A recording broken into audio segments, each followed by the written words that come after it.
Hey everybody, welcome back to the podcast. I'm your host, Ryan Gillespie. And I am the superior host, Dan Wyatt. We are far from qualified, and this is Into the Conjurverse.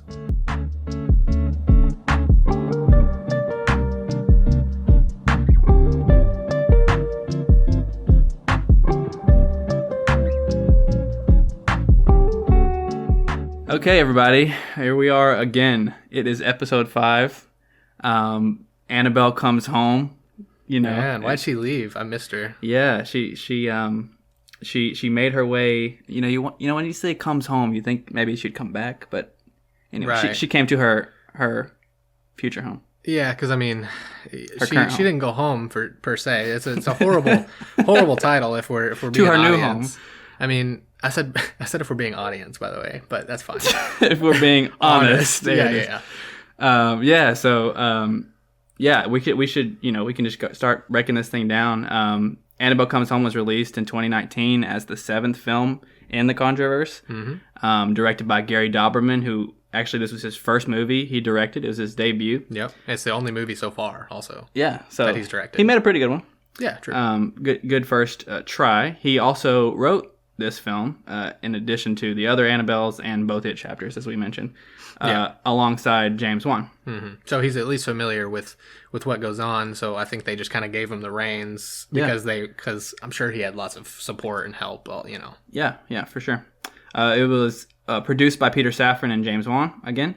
It starred McKenna Grace as young Judy Warren. She has been in a lot of different roles, kind of minor roles, but she's in Fuller House and Malignant and the new Ghostbusters. Madison Eisman, she played Mary Ellen, and I recognized her from the Jumanji movies. Yep. The new ones. I haven't seen them, but okay. You're not missing out on anything. Yeah, I didn't think so. So. Jack Black is pretty good. That's fair. Katie Sarif is Daniela, who's kind of a fairly new actor. She's had minor roles, and so this is probably her biggest movie. Yeah, probably. I mean, this movie she's going to piggyback off of and try to get larger roles for sure. Yeah. But those are our main characters in this one for sure.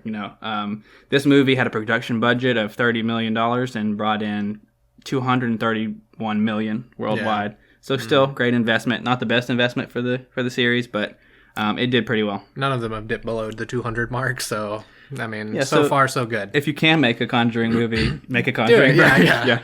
Even if it's not good, even if it's The Nun, right. It's still gonna just rake in the dollary bucks. So yeah. And so again, like always, if you haven't seen the movie and you want to, you can stream it at different places, Apple TV, Amazon, Google Play, etc. And we're going to be going in depth about the movie, so there's a spoiler alert here, of course.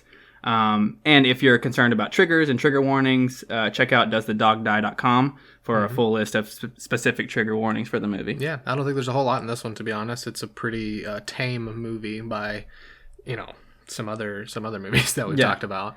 But there's some of the past ones have, if we talk about possession and everything. No, that's a staple. We're gonna see that little scene every time. Yeah. So let's jump right into the plot here. It opens in 1971. We're going chronologically here.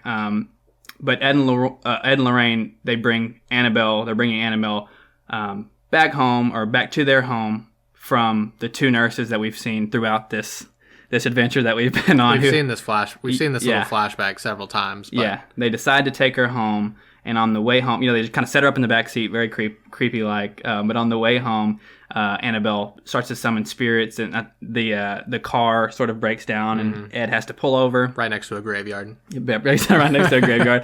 Ed has to pull over, and he pops the hood, and while Lorraine is in the car alone, she starts to see spirits from the graveyard. She starts to see spirits around Ed, etc. Annabelle also appears, I think, and B appears in the back seat, I believe. Yes, she sees her in the rearview mirror.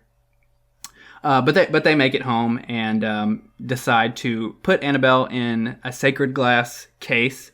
The glass was from a chapel, I think, or church. Yeah, some sort of little case that was, And it's put in the couple's artifacts room in their house, and blessed by Father Gordon to ensure that the evil is contained to the best of their ability. So a year later, in 1972, we arrive, and the Warrens are welcoming Mary Ellen, who's going to babysit Judy while they go overnight to investigate another case. So we see Judy go to school that day, and while she's at school, she sees like the spirit of a priest that's following her. So we start to wonder: is Judy clairvoyant? Is she has a similar connection that her mom has to sort of the supernatural? Yeah, I mean, maybe like not right off the bat, because well, I mean, that's what we said initially when I was like, well, maybe she's just seeing a ghost because she's a child and they're more adept, and she also has, her parents are her parents. But yeah, we were kind of thinking. Yeah. And sort of meanwhile, while that's going on, Mary Ellen is picking up a cake for Judy's birthday and runs into her crush, who works at the supermarket. His name is Bob. Bob's got balls. So back at the Warrens' house, Daniela, who is Mary Ellen's friend, she arrives sort of uninvited, but she gifts Judy a pair of roller skates for her birthday, and convinces Judy and Mary Ellen to go try out the roller skates outside. And while they're outside, Daniela decides to try to get into the Warrens' artifacts room. It was a ploy. Like she knew all about the Warrens.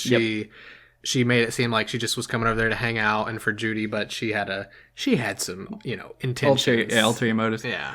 So when she goes to try to get into the artifacts room, it's locked, of course. So she sort of starts to try to find the key, and I'm like, okay, maybe the locked door was a sign you shouldn't.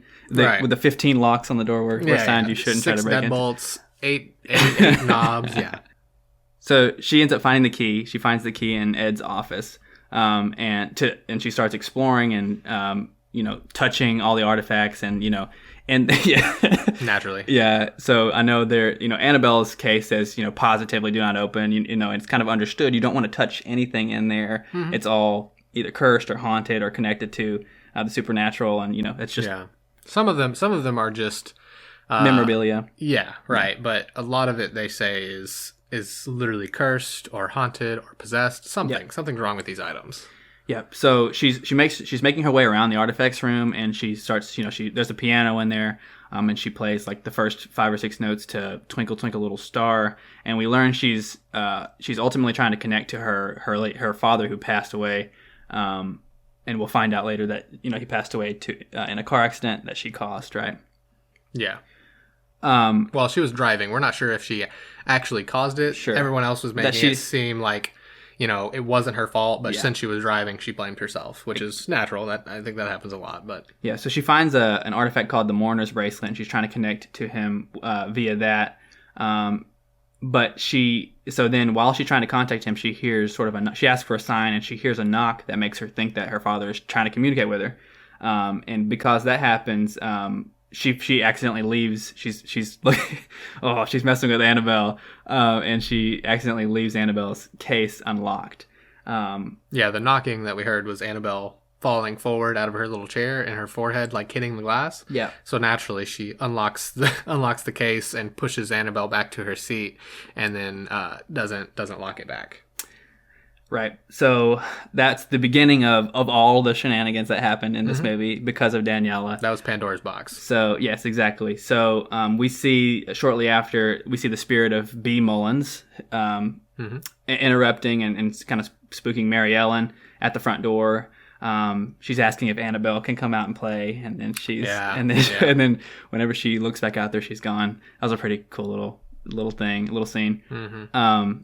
But then that night is when the magic starts to happen, right? So Annabelle, she starts releasing other spirits, including the ferryman, who is a spirit that is said to guide spirits in the undead, right? To the afterlife. To the afterlife, and the only thing it asks is for coins as a tax or a toll. Yeah. And the coins are placed over the dead people's eyes, right, as to pay the ferryman. The bride is also released. We don't learn too much about her. There's a cursed samurai suit of armor. There's this Feely Mealy board game, which is we can talk about that a little bit later.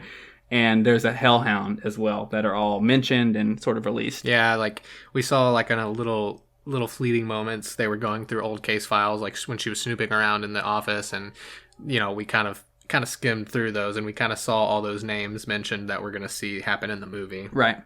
And this is where, I wanted to make the point that this movie is just Scooby-Doo 2 Monsters Unleashed, where all of the all the previous monsters are released. Yeah, all the monsters they've defeated are brought to life and released. Quite literally what's going on here. Yes, exactly. So, if Gary Dauberman didn't credit Scooby-Doo 2 Monsters Unleashed, if he didn't cite that as one of his sources, he's getting a failing. He's a grade. fraud. Yeah.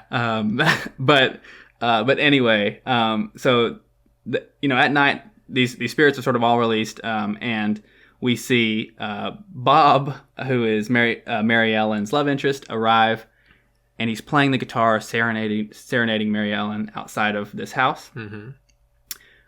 Shortly after that happens, he is attacked by the Hellhound spirit outside. Yeah, they're going downstairs to go open the door for him, and then as they leave, he gets attacked by the dog. We see a mist sort of form into an apparition, and then it's just a full-blown werewolf. Not really a hellhound looking. No.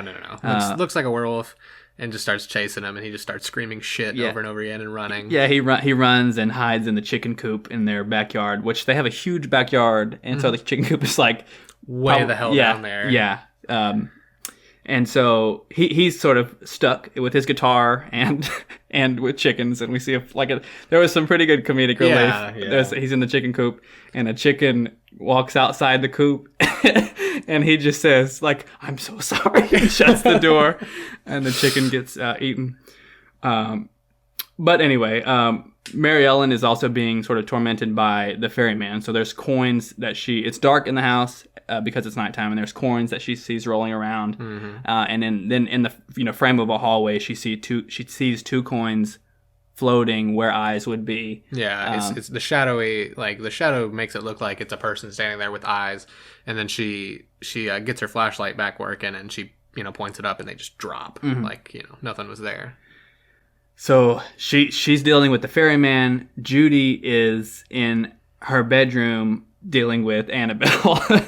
So and this was probably, I think, my favorite scary scene, my favorite scene with Annabelle in the bed. Right. Yeah. So Annabelle, Mary Ellen checked on Judy while she was sleeping, and Annabelle was in the bed beside her. But Mary Ellen had no knowledge of Annabelle the doll being malicious or anything. Right. She didn't know what it was. Exactly. So she kind of left it. But Judy, we see wake up, and Annabelle scares her underneath her blankets. It's Annabelle Higgins, right? The teenager or young adult. Yeah, version. the doll's laying next to her, and then something is grabbing her underneath her covers, and then she lifts up to look, and then the little girl, she's all gross looking, but she's screaming and crawling towards her. Was it B or was it Annabelle Higgins? I'm not sure. I thought it was Annabelle. I thought it was I thought it was B. Like the young girl. Yeah, so, from Creation. Either way, she's being tormented in her room, and she has this sort of lamp, nightlight thing, and the lamp has 4 colored panes that rotate around the light, so it changes the color of the room, and it makes for a really cool scene. In the corner, the light is casting a shadow, first of the Annabelle doll, and then when the next time it spins with the next color, it's B, and the next time it's Annabelle Higgins as a young adult, and then the next time it's the demon, which we call Nightcrawler. It's literally Nightcrawler from X-Men, but it's just it's like a dark purple, black, completely bodysuit, with horns. It's the demon that we've seen throughout these movies. Yep. So that's a cool scene. So then we move and we see Daniela. She's going to return the key to the artifact room, and she becomes trapped inside the artifacts room, right? And this is a pretty cool scene as well, where there's a TV, kind of a ghostly looking TV that's on in the artifacts room, and she starts looking into it. It's like one of the first TVs. It's like a bunny ear type tube thing. Is that tube TV. That's what it is. Yeah. Super old. Yeah. So she's actually seeing sort of a reflection of herself in the room, and we quickly realized it's a few seconds in the future. And so it makes for really cool, she's watching herself do something, and then it happens. Yeah. There's a monkey with cymbals, a clapping simple monkey toy that falls off, and she sees that happen. She starts getting tormented in there. So in the TV, she sees herself bloody and screaming on the TV shortly after and then after answering a telephone, right? So when she goes to the telephone starts ringing, she goes to answer it. And that's when Judy and Mary Ellen sort of stop her, and they've escaped the spirits that were attacking them. Yeah. And sort of came together. and they stop Daniela from answering that phone. So after they escape the room, Mary Ellen is having an asthma attack, and so Judy and Daniela they're going to go out to get her inhaler out of the car whenever they get split up, and Daniela is sort of trapped, and Judy kind of just runs to go get the inhaler, where she ends up seeing Bob outside, who saves her from getting attacked by the hellhound werewolf, terrible looking villain. But she does get Mary Ellen her inhaler. But meanwhile, Daniela is attacked and actually possessed by the bride spirit that was released. So that's awesome, right? We see the scene of the standard possession in the Conjurverse, which is just demon nasty, vomit into their mouth. Nasty. This was like the shortest one, I think, though. We saw the least amount of. I think it was red blood too this time. It's different, yeah, yeah, but still demon vomit all the same. So they actually, Mary Ellen and Judy, they know that they need to. Judy kind of tells them, we need to get the Annabelle doll back in its case because this is going crazy, right? So they need to. Judy sees the priest that she saw at school, and she sort of says, not all ghosts are bad or whatever, and she notices that he's guiding them to the Annabelle doll. So Mary Ellen and Judy are trying to go find the Annabelle doll.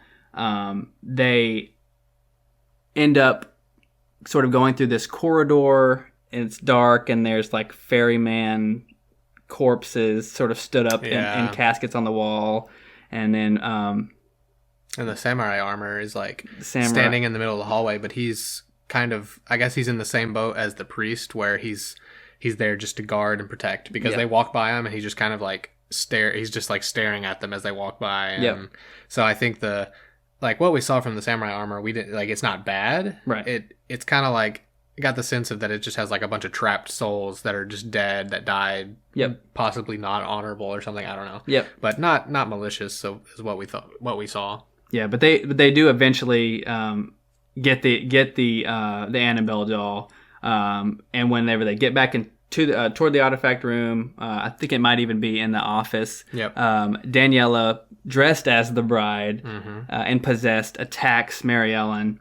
And as they're fighting, Judy turns on a recording, it's sort of on a projector, a video of her dad Ed performing sort of an exorcism, and so that video saves Daniela, sort of a exorcism ex machina type. It was pretty sick because she was burning her kind of, and she was like standing over. She was like holding Mary Ellen and attacking her, and the projector was facing her, so Ed was holding up a crucifix, and the projection was like on her face, right? Because it was on the wall, going towards the wall behind her. So I thought that was a pretty sick scene, and I guess it makes sense. Maybe, kind of, maybe not. Yeah, but it was still cool. It was cool, and I think as they were running out of that room too, the Feely Mealy game that I mentioned, it's a game where there's 4 different openings in the sides of a box, on the sides of the box, and you have to reach in and find the artifact or the little object that you see on a card that you draw or whatever. So anyway, as they're running, one of them is tripped by hands that come out of all sides. It's kind of cool looking from like the top down view of hands coming out of this box. But like I said, then they kind of leave Daniela there. Yeah, they just get the hell out of there. Right.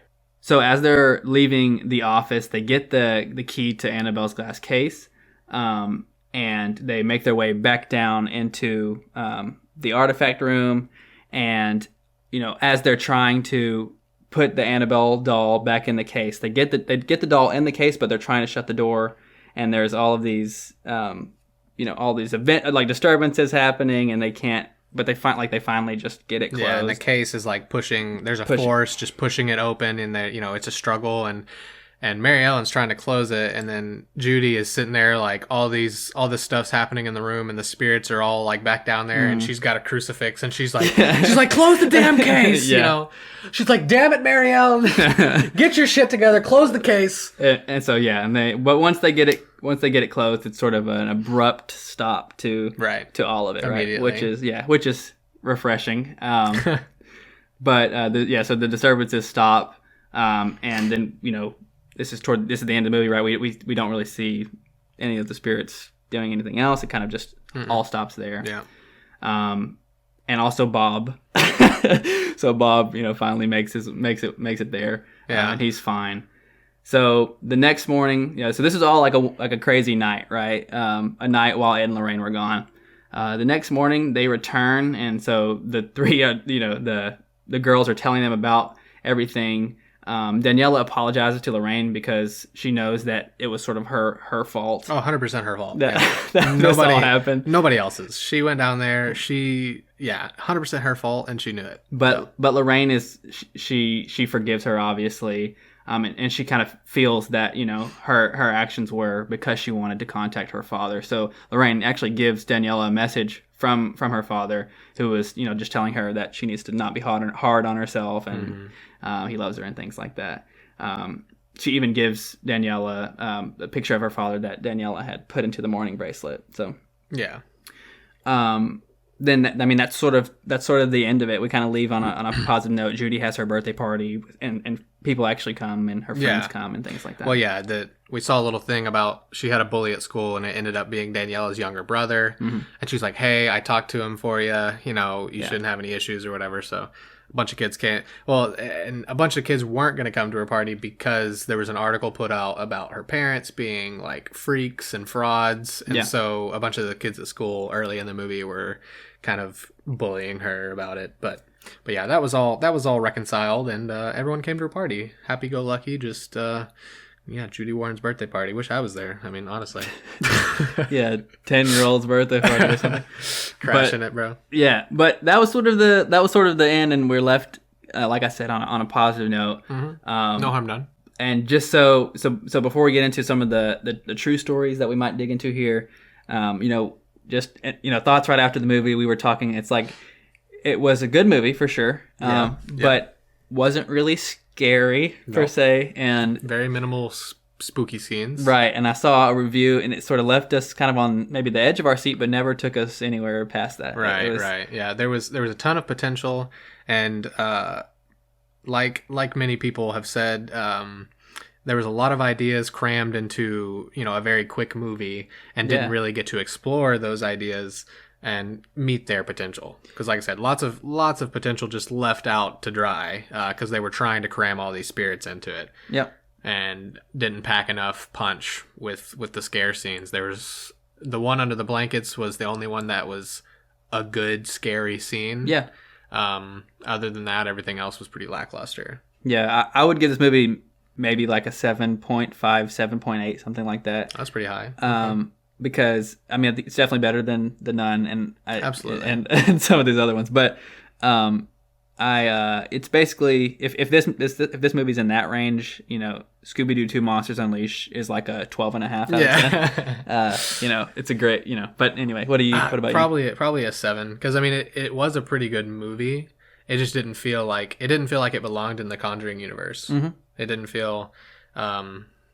Yeah, James Wan actually said whenever the movie was teased, he said this movie is basically not at the museum. In the Conjuring universe. With Annabelle. Yeah, with Annabelle. Right, and that's what it felt like, honestly. Yeah. Wasn't inherently scary. Definitely was a little tiny bit spooky at times, but just felt like a teen movie. Yeah. Where there's some a little bit of action. Yeah. But 7 out of 10, not bad. It's still a good movie, just not as scary as I would like it to be. Right. So let's get into some of the quote-unquote, true events, stories related to this movie. So, spoiler alert again, there's no mourning bracelet or samurai suit or Feely Mealy game. Those were all made up with creative liberty, I guess, of Gary Doberman. I could forgive the mourning bracelet and the Feely Mealy. Yeah, and samurai suit is kind of random. Yeah, why would you? Because that was part of the movie. That was a decent chunk of the movie. So why would you? Yeah, it made no sense. Right. But we can get into a couple more of the spirits that were released. So the ferryman, to my knowledge, to people's knowledge, is just inspired by Karen, who is the ferryman of Hades, who would transport souls across the river Styx that divided sort of the living world from the dead. Some people conject that the ferryman was like a malicious. If he didn't pay the tax, he would just trap and torture the souls or something like that. But yeah, that's some Percy Jackson shit. Yeah, but that's that was the ferryman sort of connection. The next one, the bride, Tony Spera, who is the son-in-law of Ed and Lorraine, confirmed that this story of sort of, if it was like a killer fiance, like a killer bride that killed her fiance or whatever, that's fictional. Damn it! But there is a white gown that's in the occult museum or the artifact room. Oh, okay, that's better. The the museum claims that it's supposed to represent the White Lady of Union Graveyard in Connecticut, right? So this story of this White Lady in Connecticut is that she's been spotted for decades and decades wearing sort of a white gown, and she would appear in the road, in the highway at night, and kind of like the white woman. Yeah, and I mean that sometimes she would either people. I can't say what I'm trying to say, but she would appear, and some people recall that she would appear in the middle of the road and they'd drive through her and they'd feel like a presence going through the car. And then other times, I think there was a report of cops who actually they saw her and hit her, and it damaged the car greatly, but there was nothing there that they hit. So, but why do they have a gown then? Why do they have a gown in there? What does that mean? Who knows? Yeah. Okay. Well, yeah. That's fine. Ask Tony. Tony. The Hellhound. I have werewolf here. The werewolf. Spera said there are no werewolf artifacts in the museum, but that inclusion was likely a nod to a case that Ed and Lorraine did in London, and even wrote a book about, which was called Werewolf: A True Story of Demonic Possession. And there was a case in London where a man he'd turn into a werewolf, but not he didn't grow hair and claws and things like that, but he would kind of act like a werewolf, like he was possessed by the spirit of a werewolf. His name was Bill Ramsey, and they believed he was possessed by that spirit, and to save his soul, Ed and Lorraine brought him to the United States to have a bishop perform an exorcism on him and free him of the evil force. This was in 1989. And then after the exorcism, Bill was free. He said he was free from the evil, and he lived a normal life. That's weird. Yeah. I think but isn't there a movie or an old story like A Werewolf in London or something? I feel like that's an old horror movie or something. Maybe it is.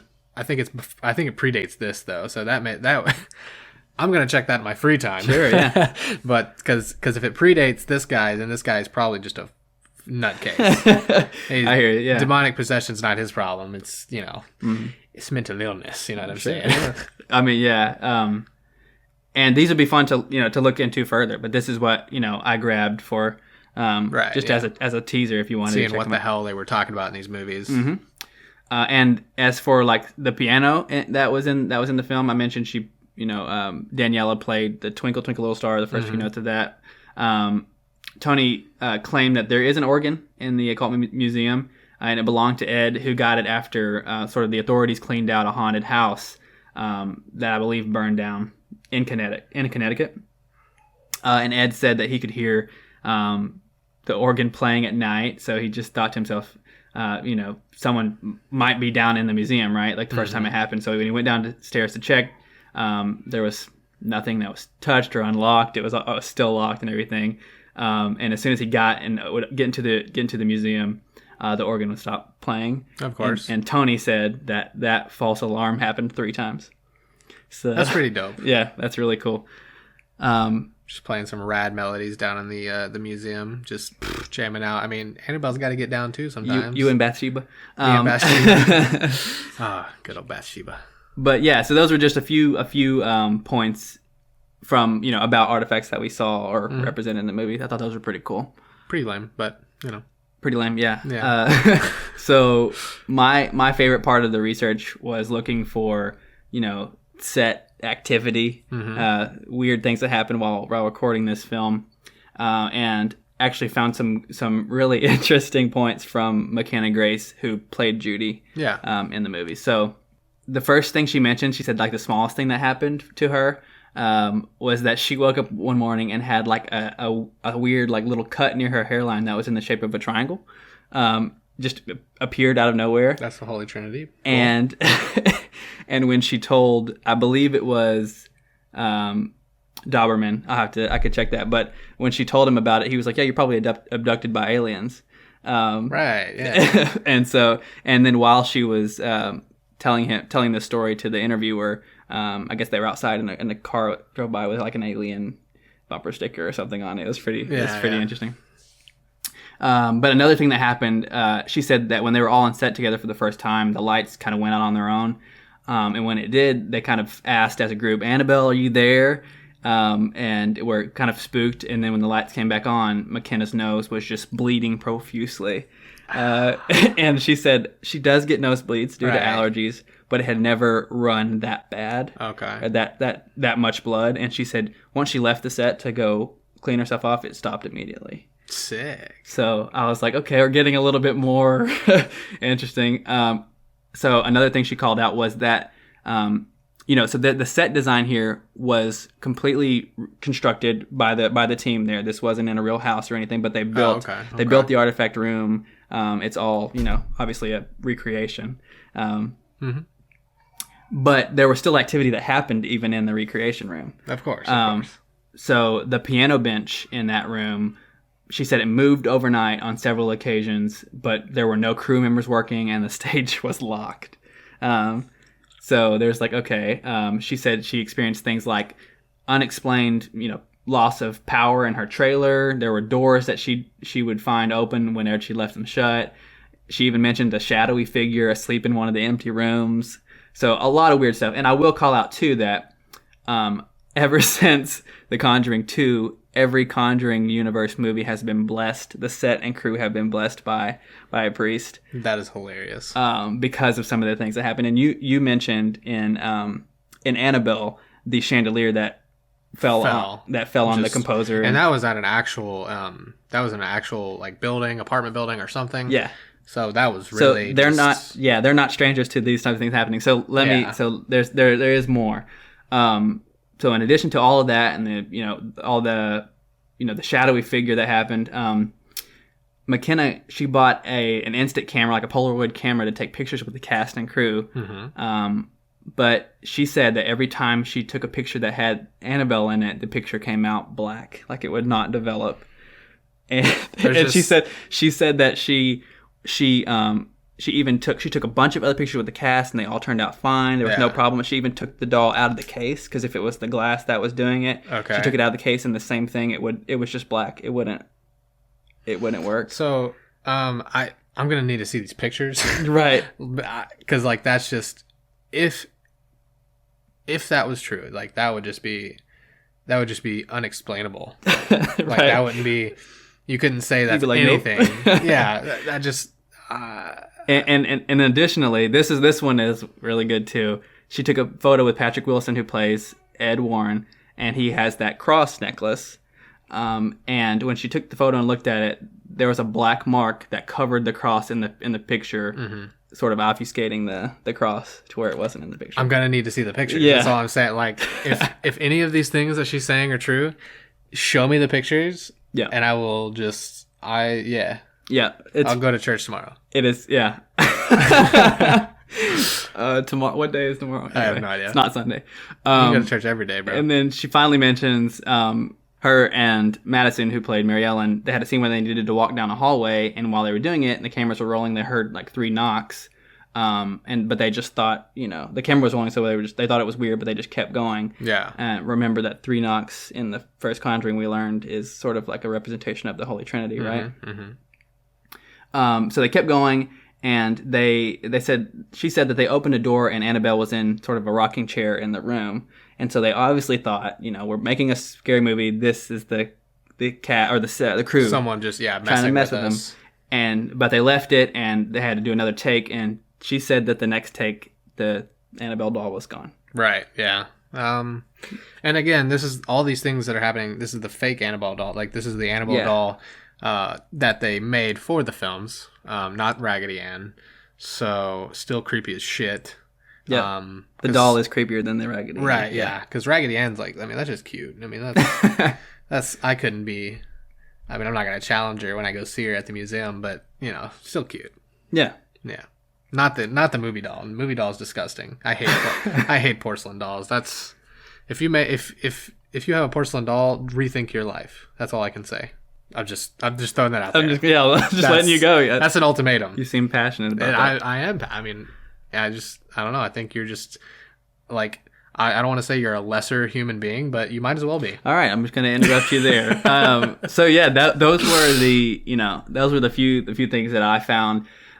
If you guys, I mean, what your feedback is. I'd like to see some of the evidence. I'd like to see some pictures, man. Because, like, obviously, so firsthand accounts are great, but the mind is, like, a super, super powerful thing. So, when you put yourself, especially Judy being young, and this, I mean, she's, like, 14 or 13 when filming this movie, so very susceptible young mind that we have here. Sure, yeah. And if you put yourself in the right mindset, you can see and hear anything. Yeah. So, personal accounts are super hard, especially with kids. But like the picture thing, like you're like, show me the pictures. Yeah. That's insane. That would be an incredible thing to capture. Yeah. On a Polaroid that you can't edit, you can't, that would be ridiculous to see. And I'd like to look into those pictures further for sure. I'm going to contact her on Twitter right now. Hey, at McKenna Grace. She'll hear it from where the hell the pictures at from FFQ podcast. Yeah. So again, I thought this one was a lot of fun to research because of some of those real life connections. But ultimately, more real life stuff happened on set than it actually that the movie was based on. Yeah. But obviously Gary Dauberman, he wrote it and had his lot of creative liberties for sure. But yeah, that was pretty much Annabelle Comes Home. Again, I enjoyed the movie. I think you did too. Yeah, oh yeah. Good movie, just not a scary movie that I was expecting. Yeah. Cuz it was the best received Annabelle movie, and it probably was the best movie just as a whole, but like I said, Creation is my favorite Annabelle. Yeah, I mean, Creation was my favorite Annabelle as well. Yeah. I'm just saying, if I just from a unbiased, not caring about the genre, Annabelle Comes Home is a better movie. I see what you're saying. But Annabelle Creation, I just like more because better horror movie. It's a better horror movie, yeah, and that's what I come into this type of this is what I come into the Conjuring universe to see is a horror movie, not a Teen Beach Conjuring crossover. So, but good nonetheless. Yeah, absolutely. So, what we think. Let us know what you think. You can find us on Facebook, Far From Qualified. You can find us on Twitter at FFQ Podcast. And if your name is McKenna Grace and you want to give me those pictures, you can shoot me an email at farfromqualified@gmail.com. And I just want to see them, dude. Yeah. That's all I want to say. Yeah, we also post to YouTube with all of the episodes in addition to the bloopers. So you could go and subscribe on there if you want, comment there. Blooper duper. But yeah, this has been still a lot of fun. Had a lot of fun this week. Looking forward to next week. Yeah, this is episode 5. We got 3 more to go, and hopefully some good movies to talk about. Yeah, I'm not so sure. Not sure about the next one, but next week's gonna be La Llorona. Yeah, it's the white woman, good old tale from Mexico. So. Will be interesting. Yeah. Will be interesting for sure. Yeah, you'll be doing that episode, so sweet. It'll be great. All right. Thank you guys. Thanks for listening, and hope to see you next week. Well, we won't see you, but you'll hear us. Hope to... Hope that you hear us next week. Yeah, okay. Hope it did that. Talk to you next week. Talk at you next week. There you go. Good outro. See ya.